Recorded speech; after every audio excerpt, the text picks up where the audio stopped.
Friends మన మొబైల్‌లో accessibility settings ఎలా ఎనేబుల్ చేయాలో ఈ వీడియోలో చూద్దాం. ముందుగా మీ యొక్క మొబైల్ సెట్టింగ్స్ అయితే ఓపెన్ చేయండి. ఇక్కడ క్రిందికొచ్చినట్టయితే అడ్వాన్స్ సెట్టింగ్స్ అని ఉంది కదా! దీని మీద క్లిక్ చేయండి. యాక్సెసిబిలిటీ అని ఉంది కదా! దీని మీద క్లిక్ చేయండి. సో, ఇక్కడ మీరు క్రిందికొచ్చినట్టయితే ఇంటరాక్టివ్ యాక్షన్స్‌లో యాక్సెసిబిలిటీ మెనూ ఉంది కదా! దీని మీద క్లిక్ చేయండి. షార్ట్ కట్ అని చెప్పేసి ఆఫ్‌లో ఉంటుంది. ఇది ఆన్ చేయండి. ఆన్ చేసిన తర్వాత ఇక్కడ మీకు క్యాన్సిలా, ఓకేనా అని చెప్పేసి ఉంటుంది. ఓకే మీద క్లిక్ చేయండి. క్లిక్ చేసిన తర్వాత మీకు ఒక ఐకాన్ అనేది కొత్తగా యాడ్ అయింది. ఇక్కడ మీరు చూడొచ్చు.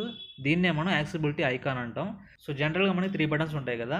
Recent apps, home, back button. దాని తర్వాత మీకు రైట్ సైడ్‌లో యాక్సెసిబిలిటీ ఐకాన్ వచ్చింది. సో, ఇక్కడ మీరు దీని మీద క్లిక్ చేస్తే గనక ఇలా మీకు ఆప్షన్స్ అనేవి ఓపెన్ అవుతాయి. ఇక్కడ నుంచి కూడా మీకు నార్మల్‌గా మనం ఏదైతే యాక్షన్స్ చేస్తామో అంటే స్క్రీన్ షాట్ గానీ, పవర్ ఆఫ్ చేయడం గానీ, వాల్యూమ్ అప్, డౌను. సో, ఇలాంటివన్నీ దీని నుంచి చేయొచ్చు. సో, ఇది ఎప్పుడు మనకు ఉపయోగపడదంటే ఏదైనా పవర్ బటన్ పనిచేయనప్పుడు, ఏదైనా బటన్స్ పనిచేయనప్పుడు, వేరే యాక్షన్స్ కూడా ఇక్కడ మీరు చేయొచ్చు. బ్రైట్‌నెస్ అనేది ఇంక్రీజ్ చేసుకోవచ్చు, తగ్గించుకోవచ్చు, లాక్ చేయొచ్చు. సో, ఇలాంటి ఫంక్షన్స్ అన్నీ మీరు చేయొచ్చనమాట.